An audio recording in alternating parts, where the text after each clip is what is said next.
다 같이 일어나셔서 조용한 기도로 주일 아침 2부 예배 하나님 앞에 드립니다.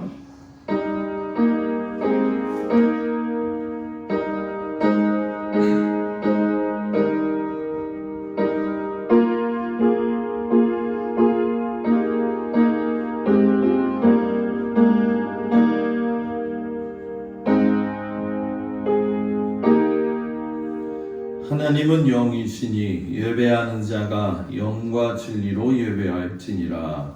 아멘. 경배 찬양 19장 찬양하겠습니다.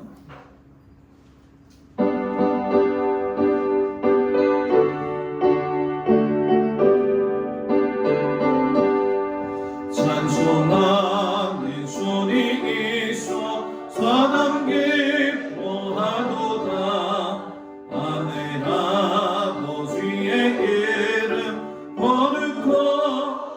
기뻐하도다. 세상 사람 찬양하자.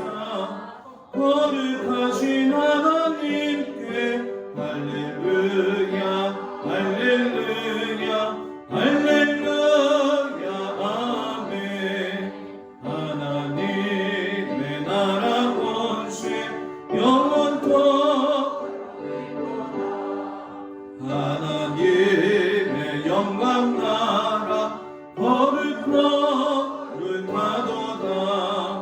하늘 보좌 계신 주님 세상 주관하시도다. 할렐루야 할렐루야 할렐루야 아멘. 하나님의 크신 성님 그 뜻대로 되도다. 우리 아버지의 뜻은 거룩하도다. 주여 속히 임하셔서 기쁜 날을 주옵소서. 할렐루야 할렐루야 할렐루야 아멘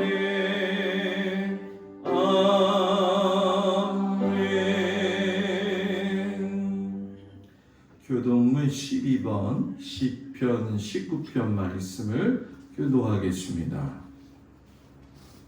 하늘이 하나님의 영광을 선포하고 궁창이 그의 손으로 하신 일을 나타내는도다. 날은 날에게 말하고 밤은 밤에게 지식을 전하니 언어도 없고 말씀도 없으며 들리는 소리도 없으나 그의 소리가 온 땅에 통하고 그의 말씀이 세상 끝까지 이르도다. 여호와의 율법은 완전하여 영혼을 소성시키며 여호와의 증거는 확실하여 불문한 자를 지혜롭게 하며 여호와의 교훈은 정직하여 마음을 기쁘게 하고 여호와의 계명은 순결하여 눈을 밝게 하시도다. 여호와를 경외하는 도는 정결하여 영원까지 이르고 여호와의 법도 진실하여 다 의로우니 금곧 많은 순금보다 더 사모할 것이며 꿀과 송이꿀보다 더 달도다. 아멘. 전능하사 천지를 만드신 하나님 아버지를 내가 믿사오며 그 외아들 우리 주 예수 그리스도를 믿사오니 이는 성령으로 잉태하사 동정녀 마리아에게 나시고 본디오 빌라도에게 고난을 받으사 십자가에 못 박혀 죽으시고 장사한 뒤 사흘 만에 죽은 자 가운데서 다시 살아나시며 하늘에 오르사 전능하신 하나님 우편에 앉아 계시다가 저리로서 산 자와 죽은 자를 심판하러 오시리라. 성령을 믿사오며 거룩한 공회와 성도가 서로 통하는 것과 죄를 사하여 주시는 것과 몸이 다히 사는 것과 영원히 사는 것을 믿사옵나이다. 아멘. 송영 5장 찬양합니다. 이 천지가 만물들아 복 주시는 주 여호와 전능성능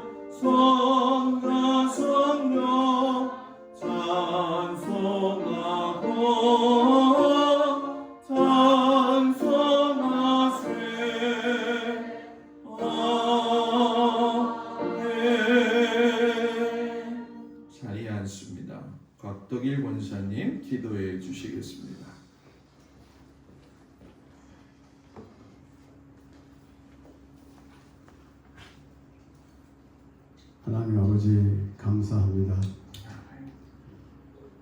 지난 여름 지나면서 뜨거운 햇빛을 주셨고 때를 따라 비를 주시며 바람을 불게 하여 주셔서 모든 곡식들이 풍성한 열매를 맺게 하여 주셨음을 감사드립니다. 더욱이 이 아름답고 선선한 계절 가을을 저희들에게 선물로 주심을 감사드립니다.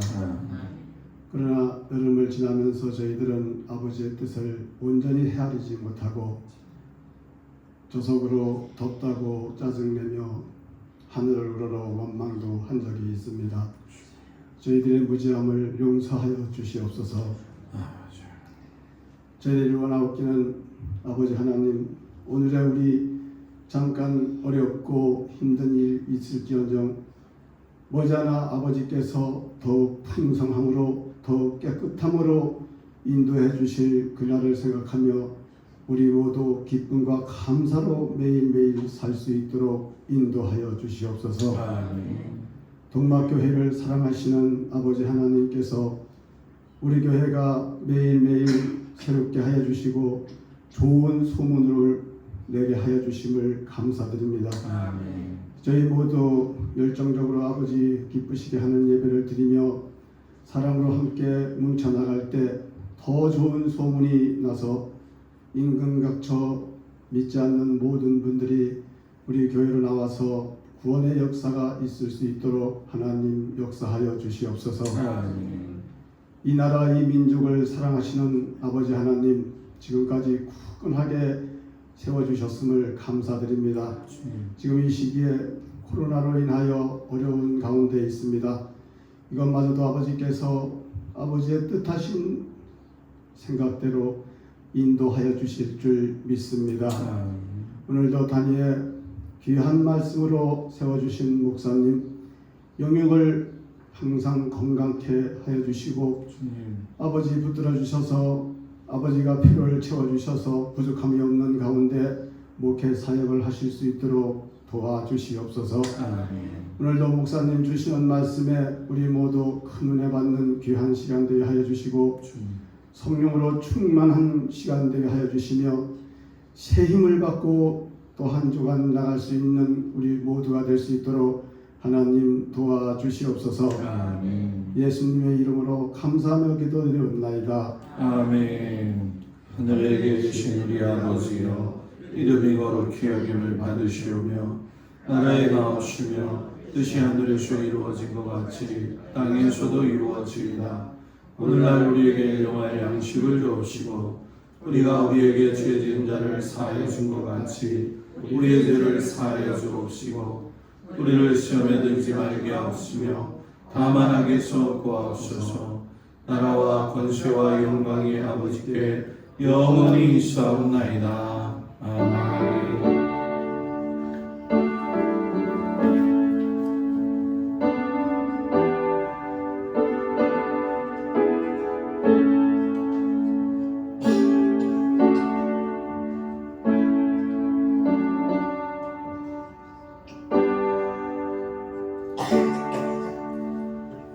할렐루야. 우리 옆 사람하고 인사 나눕니다. 샬롬.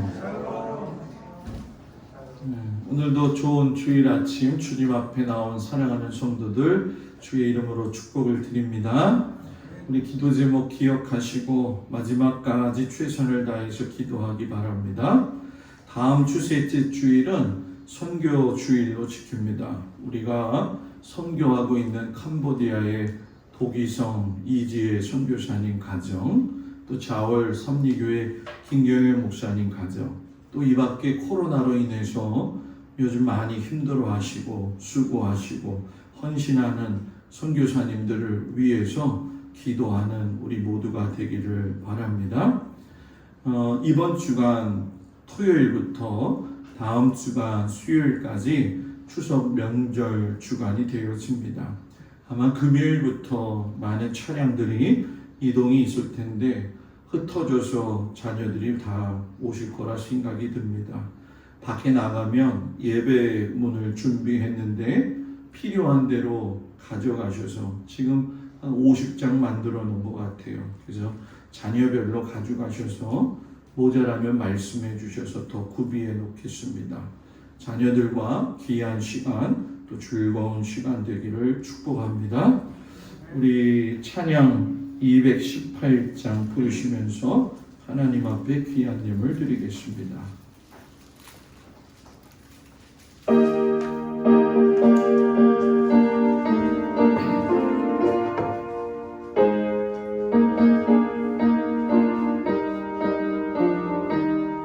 내 맘과 정성을 다하여서 주 너의 하나님을 사랑하라. 내 몸을 아끼고 사랑하듯 형제 이웃을 주께서 우리에게 명하시니 그 명령 따라서 살아가리. 널 미워 해치는 원수라도 언제나 너 그렇게 사랑하라. 널 핍박하는 자에게서 실실한 마음으로 복을 빌라. 주께서 우리에게 명하시니 그 명령 따라서 살아가리. 나 항상 주님을 멀리하고 형제를 사랑하지 못하였다. 이러한 죄인을 사랑하사 주께서 몸버려 죽으셨다. 속죄 대사라 받으니모 내 생명 다 바쳐 증성하리. 아멘. 10의 1조 곽덕일 권사님, 김수자 집사님, 김옥열 권사님, 장석원 집사님, 박삼수 권사님, 김정자 권사님, 한정수 장로님, 박청자 권사님, 김종숙 권사님, 무명 하나님 앞에 드렸습니다. 김필건 장로님, 강민숙 권사님, 김하영, 최신재 드렸습니다. 감사예물 곽덕일 권사님, 김수자 집사님, 김명용 선도, 또 김종숙 권사님, 강옥순 권사님, 박상수 권사님, 김정자 권사님, 강병식 권사님, 오정희 권사님, 한정수 장로님, 박청자 권사님, 저희 가정 드렸고요. 한규호 집사님, 김희진 권사님, 김영미, 오소연, 김필건 장로님, 강민숙 권사님, 김종민, 조혜인, 생일감사예물 김지영 사모, 성교헌금 김학렬 집사님, 손현옥 집사님 드렸습니다. 기도합니다. 날마다 우리의 삶을 주관하시고 인도하시는 아버지 하나님의 사랑에 참으로 감사를 드립니다. 하나님의 도우심과 그 인도하심과 그 발걸음을 따라서 오늘 주님 앞에 나온 사랑하는 성도들 주님 기억하여 주시기를 간절히 기도하고 원합니다. 하나님께서 허락하신 그곳에서 애쓰고 수고하고 피땀 흘려 노력한 귀한 예물 주님 주셨기에 감사하여 하나님 구별하여 주님 앞에 드리오니 이 예물을 받으시고 하나님 기뻐하여 주시옵소서. 어려운 때 기근의 때에 주님을 의지하며 나아가는 성도들을 기억하시사 마르지 않는 샘물을 허락하시고 터져오르는 샘물 넘치게 하여 주시옵소서. 바라기는 아버지 하나님, 사랑하는 성도들의 연약함을 주님 알고 계시오니 주께서 주의 피로 어루만져 주셔서 육체의 연약함과 마음의 힘듦까지도 주님이 채워주시옵시고 모든 성도들의 가정과 일터와 자녀들을 주님께서 붙들어 주셔서 하나님 기뻐하시는 믿음의 가정으로 세워주시고 하나님의 선한 뜻 이루어드리는 귀한 가정들 되게 하여 주시옵소서. 주시는 애를 따라 하나님도 축복하시되 먹을 것 입을 것 쓸 것으로 인하여 궁핍 당하지 아니하도록 하나님께서 차고도 넘치게 하시옵소서. 귀한 예물 하나님 흠망하여 주시니 감사드리며 예수님의 이름으로 기도드렸습니다. 아멘.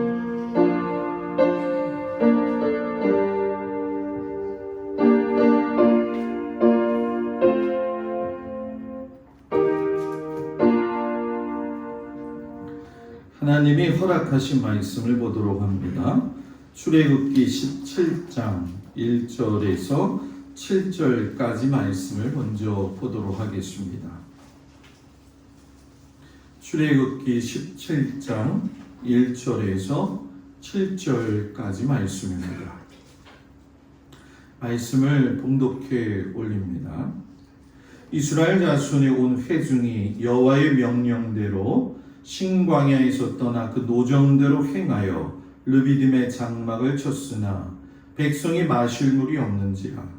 백성이 모세와 다투어 이르되 우리에게 물을 주어 마시게 하라. 모세가 그들에게 이르되 너희가 어찌하여 나와 다투느냐? 너희가 어찌하여 여호와를 시험하느냐?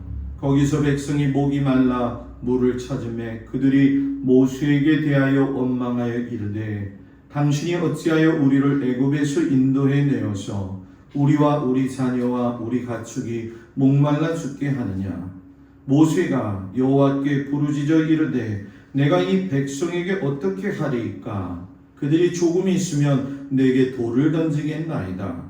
여호와께서 모세에게 이르시되 백성 앞을 지나서 이스라엘 장로들을 데리고 나일강을 치던 내 지팡이를 손에 잡고 가라. 내가 호렙산에 있는 그 반석 위 거기서 내 앞에 서리니 너는 그 반석을 치라. 그것에서 물이 나오리니 백성이 마시리라. 모세가 이스라엘 장로들의 목전에서 그대로 행하니라. 그가 그곳 이름을 마사 또는 무리바라 불렀으니 이는 이스라엘 자손이 다투었으며 또는 그들이 여호와를 시험하여 이르기를 여호와께서 우리 중에 계신가 안 계신가 하였음이더라. 아멘. 빌립보서 2장 3절에서 8절까지의 말씀입니다. 신약성경 320쪽에 나와 있습니다. 빌립보서 2장 3절에서 8절 말씀. 아무 일에든지 다툼이나 허용으로 하지 말고 오직 겸손한 마음으로 각각 자기보다 남을 낮게 여기고 각각 자기 일을 돌볼 뿐더러 또한 각각 다른 사람들의 일을 돌보아 나의 기쁨을 충만하게 하라.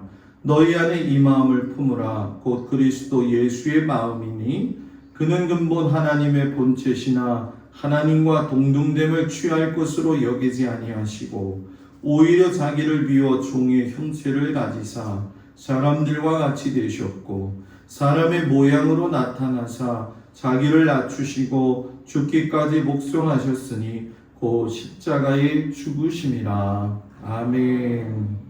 마태복음 21장 23절에서 32절까지의 말씀이 되겠습니다. 마태복음 21장 23절에서 32절까지 말씀을 봉독해 올립니다. 예수께서 성전에 들어가 가르치실새 대제사장들과 백성의 장로들이 나와 이르되 네가 무슨 권위로 이런 일을 하느냐? 또 누가 이 권위를 주었느냐? 예수께서 대답하시되 나도 한 말을 너희에게 물으리니 너희가 대답하면 나도 무슨 권위로 이런 일을 하는지 이르리라. 요한의 세례가 어디로부터 왔느냐? 하늘로부터냐? 사람으로부터냐? 그들이 서로 의논하여 이르되 만일 하늘로부터라 하면 어찌하여 그를 믿지 아니하였느냐 할 것이요 만일 사람으로부터라 하면 모든 사람이 요한을 선지자로 여기니 백성이 무섭다 하여 예수께 대답하여 이르되 우리가 알지 못하노라 하니 예수께서 이르시되 나도 무슨 권위로 이런 일을 하는지 너희에게 이르지 아니하리라. 그러나 너희 생각에는 어떠하냐? 어떤 사람에게 두 아들이 있는데 맏아들에게 가서 이르되 예 오늘 포도원에 가서 일하라 하니 대답하여 이르되 아버지 가겠나이다 하더니 가지 아니하고 둘째 아들에게 가서 또 그와 같이 말하니 대답하여 이르되 실소이다 하였다가 그 후에 누이치고 갔으니 그 둘 중에 누가 아버지의 뜻대로 하였느냐 이르되 둘째 아들이니이다. 예수께서 그들에게 이르시되 내가 진실로 너희에게 이르노니 세리들과 창녀들이 너희보다 먼저 하나님의 나라에 들어가리라. 요한이 의의 도로 너희에게 왔거늘 너희는 그를 믿지 아니하였으되 세리와 창녀는 믿었으며 너희는 이것을 보고도 끝내 뉘우쳐 믿지 아니하였도다. 아멘. 기도합니다.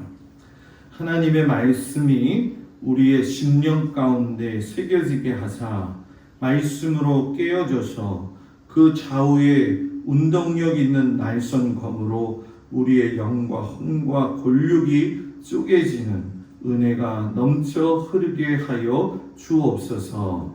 예수님 이름으로 기도드렸습니다. 아멘. 할렐루야. 오늘 아침 주님 앞에 온 성도들 주의 이름으로 축복을 드립니다.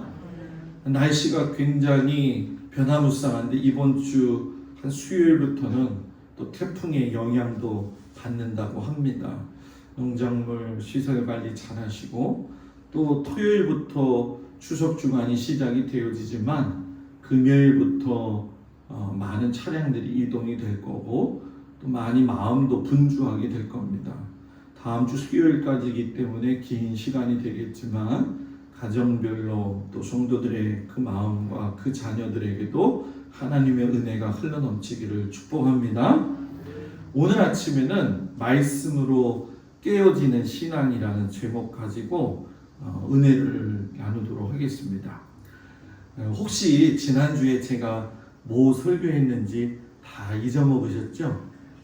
네, 아주 잘 잊어먹으셨어요. 감사해요. 그래야지 저도 전하는 마음이 더 편하죠. 지난주에 제가 여러분들한테 포도원의 품꾼 비유를 말씀드렸어요. 생각나시죠? 9시에 부르시고 12시에 부르시고 3시에 부르시고 5시에 부르셨던 그 예수님. 그런데 처음 불렀던 사람이나 나중에 불렀던 사람이나 똑같이 한 달란트를 주었다라고 하는 그 말씀을 전했습니다.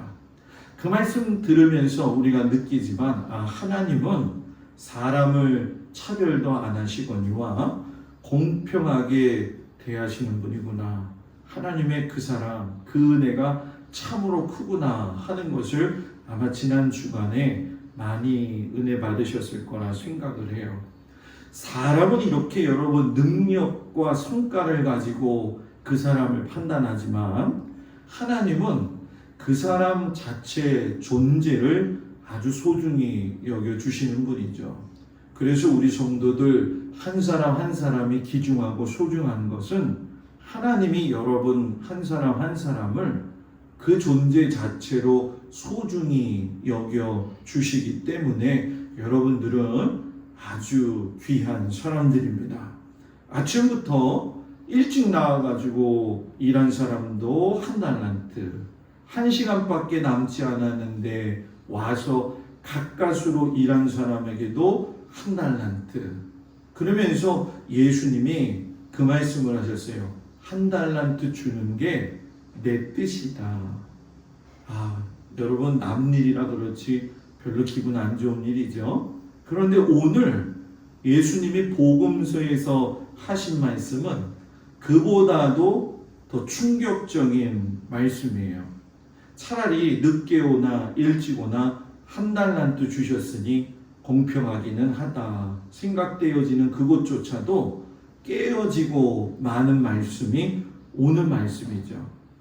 아침부터 부름받았다고 생각하고 있는 대제사장과 장로들하고 예수님이 말씀을 나누시면서 그들을 높이 세워주시는 게 아니라 당시 사회에서 사람 취급받지 못하고 있었던 세리와 창녀들이 너희들보다 하나님의 나라에 먼저 들어갈 것이다. 이렇게 말씀을 하시는 거예요. 왜 주님이 이런 말씀을 하셨을까? 주님의 그 마음에는 어떤 의도가 있는가? 성경은 항상 그렇지만 그 말씀의 전후 배경을 살펴봐야 되겠는데 오늘 말씀이 시작되어지는 마태복음 21장 1절에 보게 되면 예수님이 예루살렘 성전에 들어가서 일어난 사건이 이야기가 펼쳐져요. 여러분 마태복음 21장이기 때문에 벌써 후반부로 들어온 걸 보면 예수님의 공생의 기간 중에 벌써 마지막 때를 달려가고 있구나 하는 것을 알게 되죠. 예수님이 예루살렘 성전에 들어가셨더니만 성전이 기도하는 집이고 하나님을 예배하는 집인데 그곳에서 많은 사람들이 매매를 하고 있더라는 거죠. 성전에서는 특별히 성전에서만 사용할 수 있는 돈을 썼기 때문에 환전상까지 있어가지고 이익을 챙겨 먹는 사람들이 있었고요. 재물을 멀리서 가지고 오지 못하니까 그 재물을 팔고 있는 사람들이 있었는데 이게 예배가 아니고 성전이 아니고 막 시장처럼 시끌벅적했다는 거죠. 예수님이 그 모습을 보시고 모든 것들을 다 들러 엎으시면서 그 유명한 말씀을 하시죠. 내 집은 뭐라고요? 기도하는 집이라. 너희는 그런데 뭐예요? 강도의 소굴을 만들었다 하시면서 역정을 내셨어요. 여기서 우리가 눈여겨보아야 될 거는 예수님이 그렇게 했다고 해서 그 사람들이 회개했느냐? 그렇지 않다라는 거예요. 오히려 그들은 예수님이 하신 그 말씀, 그 행동 때문에 자존심이 상해가지고서는 오히려 예수님을 죽이고자 하는 의논을 적극적으로 하기 시작을 했죠. 여러분 그 당시에 예루살렘의 성전에 성직자들은 이미 돈의 매수가 되어졌어요. 조금 더 우리들 표현으로 얘기하면 단에서는 좀 얘기하기 그렇지만 미안합니다. 돈에 환장했어요. 환장을 해도 너무 환장을 했어요. 받은 은혜가 다 사라지고 돈을 모으는 일에만 그 장사치들하고 한 통속이 되어져 가지고 뒷돈을 받기도 하고요. 장을 만들어놔서 자리세까지 받는 어마무시한 일들을 하게 되어진 거죠. 그러니 예수님이 자기들의 이익을 가져오고 있는 이 장사치들을 내어 쫓으셨으니까 유대 지도자들 입장에서는 자신들에게 덤비는 도전으로 생각을 하게 된 거예요. 더군다나 예수님이 더 꼴보기 싫었던 이유 중에 한 가지는 예수님이 성전에서 자꾸 무엇인가를 가르치시는 거죠. 여러분 잘 알다시피 예루살렘 성전은 유대교를 대표하는 장소잖아요. 아무나 가르칠 수 없는 곳인데 갈릴리 출신인 예수님, 여러분 그 당시에 갈릴리 출신 예수님은 흔히 이런 거죠. 예루살렘 출신은 귀족 출신이라고 생각을 했고 갈릴리의 사람들은 범죄를 저지른 사람들, 전쟁통에 아버지와 어머니, 가족을 잃은 사람들, 그리고 뱃사람들이 모여 사는 아주 좋지 않은 곳이라고 생각을 했는데 그곳 갈릴리에서 일개 목수의 일을 하고 있었던 예수님이 와가지고서는 무엇인가 가르치고 있으니 여러분 생각해 보세요. 누구한테 허락받지도 않았죠. 말씀은 가르치지요. 성전의 질서를 흐트린다고 생각을 한 거예요. 이때 사람들이 그 예수님에게 와서 따져 묻는 것이 오늘 말씀이에요. 네가 무슨 권위로 이런 일을 하느냐? 또 누가 이런 권위를 주었느냐?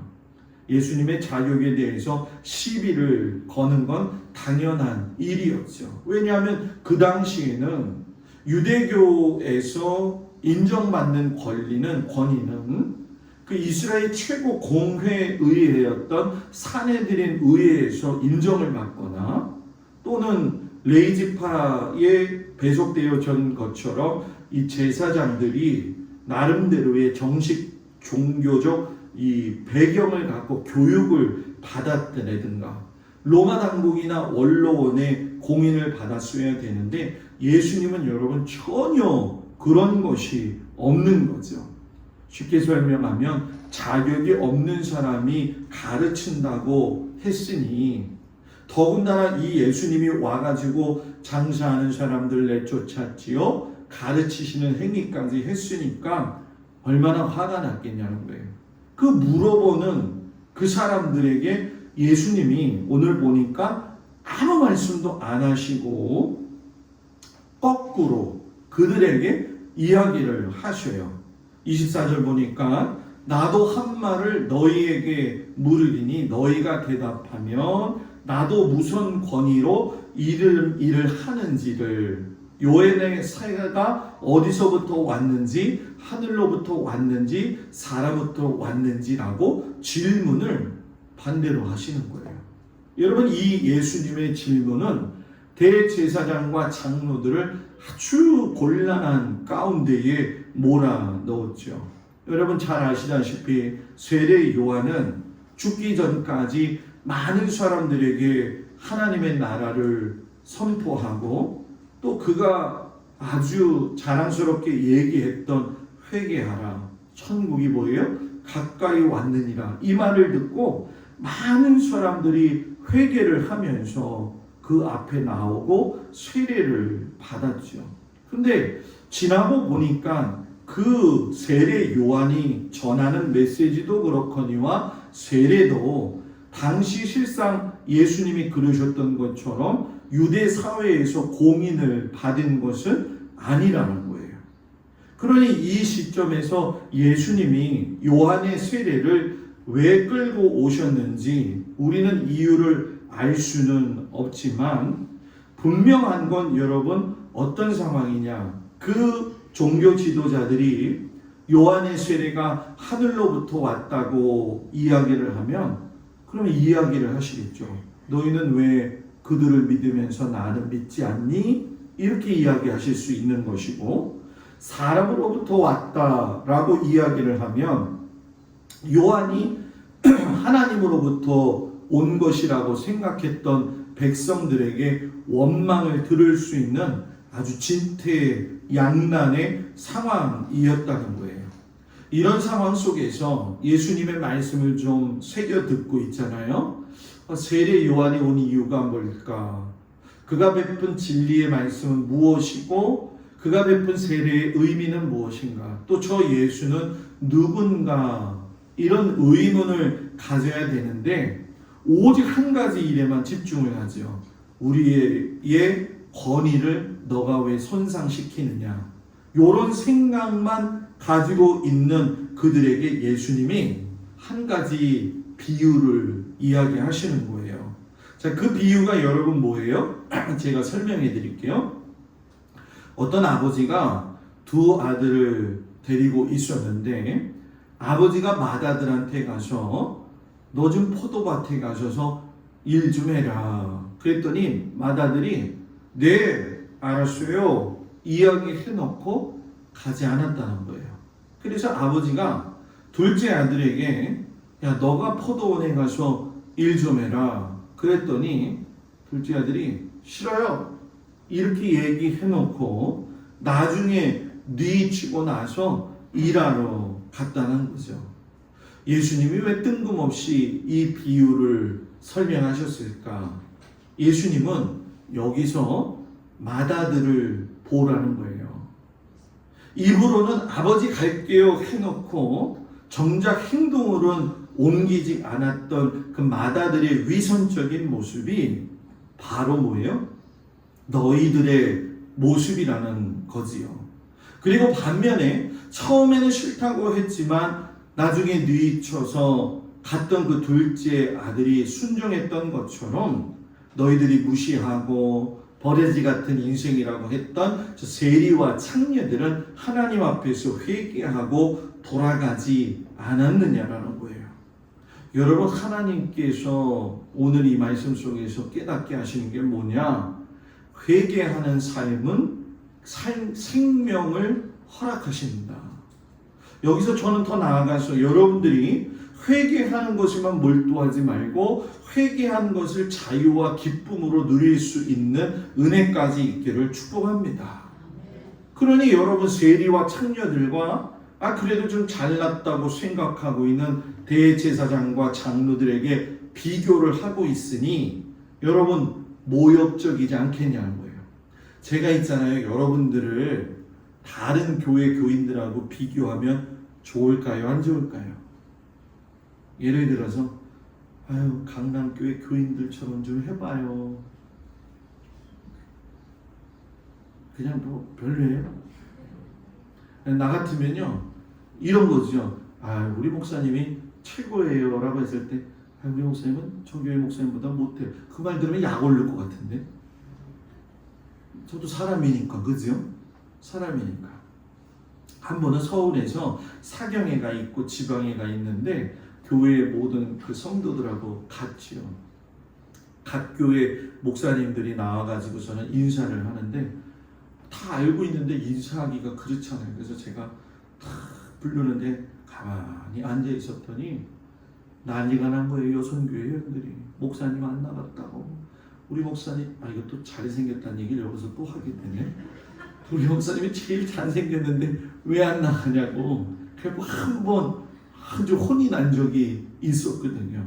저도 그렇지만 여러분들도 서로에게 자랑이 돼야 되잖아요. 나 우리 교회 성도들이 제일 좋아. 우리 목사님이 제일 좋아. 어저께 친구 목사가 서울에서 전화가 왔어요. 뜬금없이 전화가 와가지고 저는 이런 얘기 저런 얘기 하소연을 많이 하더라고요. 그래서 저한테 그런 얘기를 해요. 그래서 김동수 목사 좀 어때? 그래서 나는 올해 1년이 이 참 위기도 많이 겪었지만 하나님의 사랑과 성도들의 사랑을 아주 듬뿍 받는 한 해야. 그렇게 자랑을 했더니 저한테 그러더라고요. 좋겠다. 딱 한마디야. 좋겠다. 여러분, 사람한테 좋은 말 해주면 좋잖아요. 기분 나쁜 말 하면 화가 나잖아요. 대제사장과 장로들이 예수님이 너희들은 세리와 창녀들보다 못해, 이 이야기는 너희들 그냥 그렇게 살다가 죽어, 이런 얘기거든요. 모욕적인 얘기죠. 너희는 세례 요한을 믿지 않았지만 세리와 창녀는 믿었지 않느냐.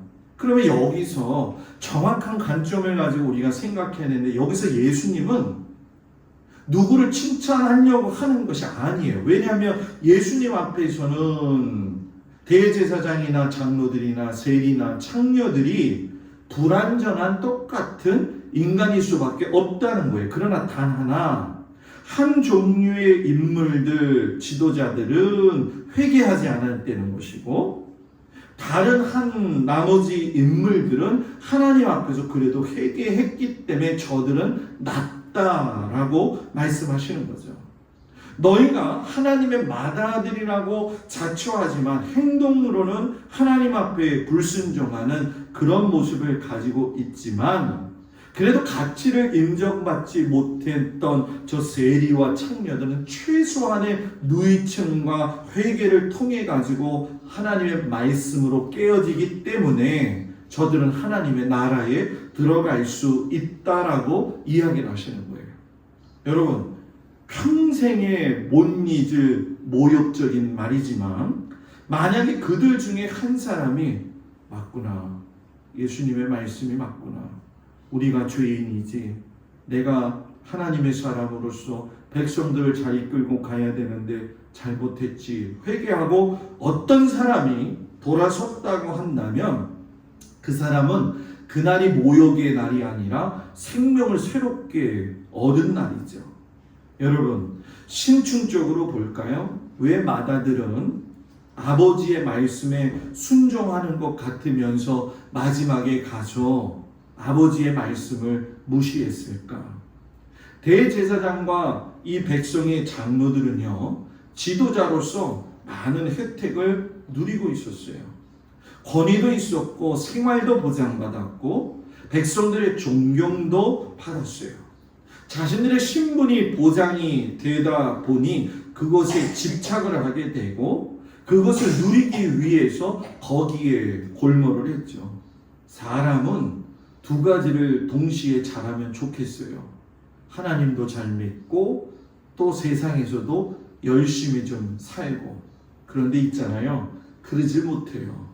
사람이 많은 걸 얻고 한 가지에 집착하고 권력이나 물질에만 눈이 띄다 보게 되면 하나님을 사랑하는 일에 게을리하게 되어지죠. 저는 우리 성도들이 바쁘게 사는 것도 중요하지만 하나님과 늘 동행했으면 좋겠습니다. 이 대제사장과 장로들은 정말 하나님을 잘 섬겼어야 되는데 자신들이 가진 누리는 것에만 초점을 맞추다 보니까 더 그것을 먹으려고 쟁취하려고 많은 실수를 하게 되어졌죠. 그래서 장사치들을 하고 한통속이 되어졌고요. 재물의 양이 얼마나 많냐 이것만에 신경을 썼다는 거예요. 그러니까 하나님이 주신 율법 가지고 자신들이 주인공이 되어진 거죠. 순종해야 할 그 자리에 인간의 권위만 남겨져 있다는 거죠. 그러니까 그런 사람들의 눈에 세례 요한이 낙타털 옷 입고 와가지고 회개하라 천국이 가까이 왔느니라 하면은 눈에 보일까요? 안 보일까요? 눈에 보이지 않는 거죠. 그런 와중에 예수님이 와가지고 자기들의 그 일터라고 생각할 수 있는 그곳을 갖다가 뒤집어 엎으시는 그 모습을 보면서 네가 이런 권위를 누구에게서 받았느냐, 볼 걸 제대로 못 보는 그들의 영적인 수준이 여러분 뭐예요? 다 드러나요. 예수 믿는 사람은요, 영적인 안목을 가지고 남다르게 볼 수 있는 믿음의 안목이 있어야 될 줄 믿습니다. 그 믿음의 안목이 사라지고 하나님의 마음이 사라지니까 눈에 좋은 것만 보고요, 사람이 누리는 권위와 재물에게만 관심을 갖게 되는 거예요. 그러니까 스스로가 자기가 우상이 되어지는 거죠. 저와 여러분은 예수님이 쏟으신 그 피로 인해 가지고 지금도 살아가고 있잖아요. 목사님, 나는 AB형이에요. AB형의 피가 흐르고 있어요. 그렇죠. 그러나 우리의 그 속에는 물질적으로는 AB형이지만 그 속에는 사함받은 예수 그리스도의 보혈의 피가 흐르고 있다는 거죠. 그것을 늘 우리는 성찬을 통해서 깨닫는 거예요. 그래서 그리스도 신앙, 기독교 신앙이라고 하는 거는 이런 거예요. 때때로 좀 내 맘대로 살고 싶다가도 둘째 아들처럼 하나님의 말씀이 생각이 나가지고 깨어져가지고 돌아오는 것이 그리스도인의 삶이죠. 어딘가 좀 숨어가지고 요즘 쾌락 좀 누렸으면 좋겠다 하다가도 주님 생각하면 자기 십자가를 지고 가는 성도의 삶이 바로 그리스도인의 신앙이고 세상 사람들하고는 다른 삶이 아니겠냐는 거예요. 여러분, 요즘 우리나라 전체를 바라보면 그리스도인의 삶의 아름다움이 자꾸 사라지는 모습을 볼 때마다 우린 그런 생각하죠. 과연 천국에 갈 수 있을까? 물어보아야 되지 않겠냐는 거예요. 우리도 주변에서 그러잖아요. 저 사람은 같이 천국에 안 갔으면 좋겠어. 여기서 보는 것도 지겨운데 거기 가서 또 봐야 되나? 이런 사람을 볼 때도 있을 거예요. 천국을 가야 될까요, 목사님? 가야지요. 그러나 분명한 건 세리와 창녀들이 너희보다 먼저 하나님 나라에 들어가리라 했던 것처럼 그들이 하나님 앞에서 연약하고 부족하다 할지라도 하나님을 바라보며 신앙적인 회개를 하고 살아가는 그 사람들이 천국에 들어가는 것처럼 우리도 그렇게 살면 분명히 우리에게는 신앙적 도전이 되어진다는 거죠. 저는 장례를 많이 치러봤어요, 여러분. 장례를 치러보면서 제가 뼈저리게 느끼는 게 있는데, 사람이 죽음 앞에서는 평등하다는 거예요. 삶이 초라했든 호화로웠든, 돈을 많이 가지고 있든 적게 가지고 있든, 뭐 잘생겼든 못생겼든 죽고 나면 한 줌의 티끌로 돌아가더라는 거죠. 그러니 오늘 주님이 말씀하시는 걸 잘 들어야 됩니다. 주님은 타락한 신앙인들의 죽음이 회개하고 범죄한 죽음의 사람보다도 더 비참하다라는 거예요.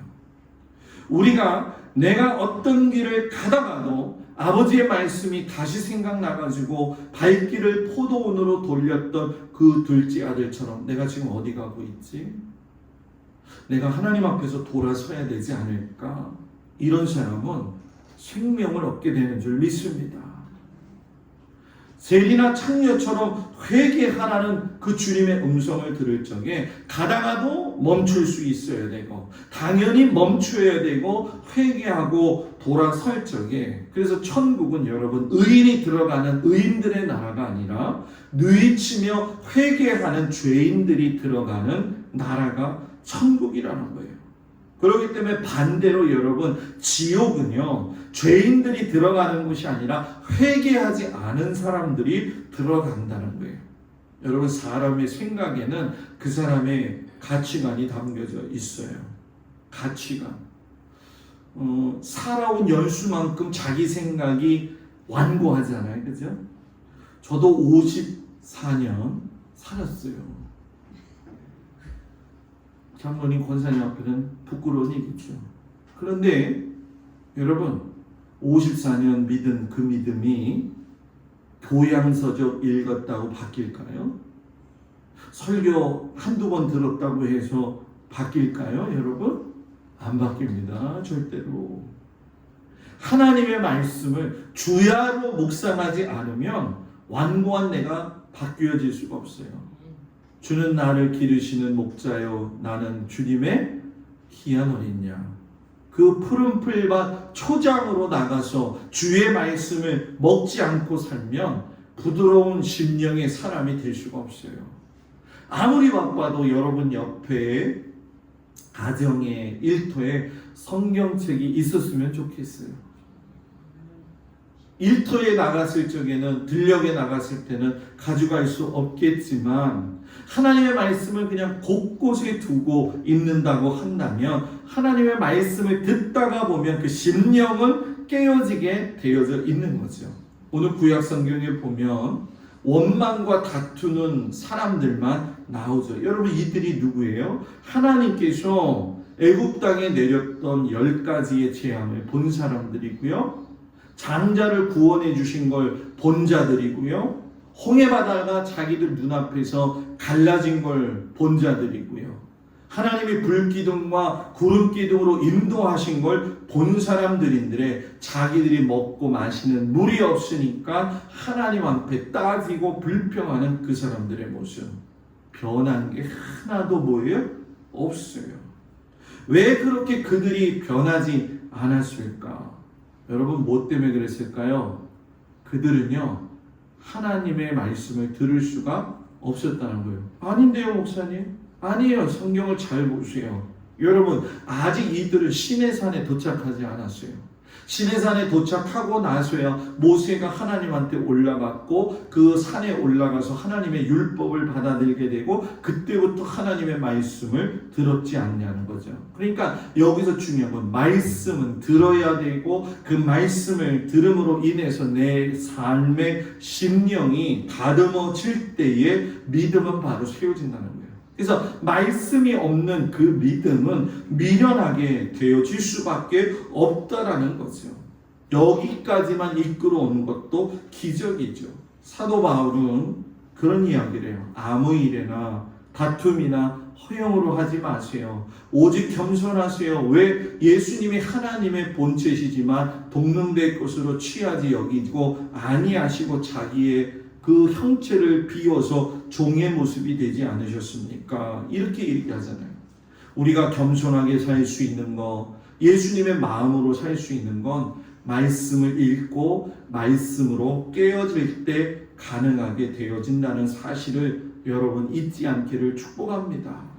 하나님은 지금도 맏아들과 둘째 아들을 절대로 차별하지 않으세요. 성직자와 성도들도 차별하지 않으세요. 다만 무엇이 중요하냐? 너가 말씀으로 깨어져 있느냐? 예수의 마음을 품고 있느냐? 이걸 보신다는 그 생각을 기억하시고 가던 길을 돌이켜서 아버지의 말씀에 순종했던 그 둘째 아들의 모습이 저와 여러분들의 모습이 되어져서 말씀 한 구절 한 구절 주시는 그 힘으로 살아가는 우리 성도들의 한 주간 삶이 되어지기를 주님의 이름으로 축복을 드립니다.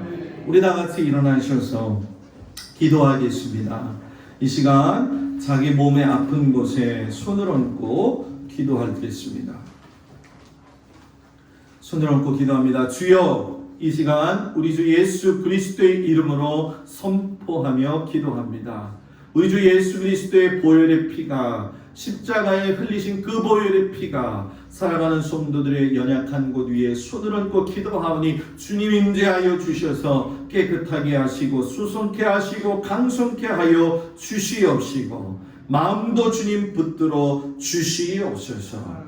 아버지 하나님의 말씀을 듣고 뒤돌아섰던 그 세리와 창녀들의 그 모습이 오늘 우리의 모습이 되게 하여 주시고 말씀을 들음으로 말미암아 우리의 심령과 골수가 쪼개어짐으로 하나님이 기뻐하시는 믿음의 길을 걸어갈 수 있는 귀한 믿음의 성도들 되어지도록 주님 함께하여 주시옵소서.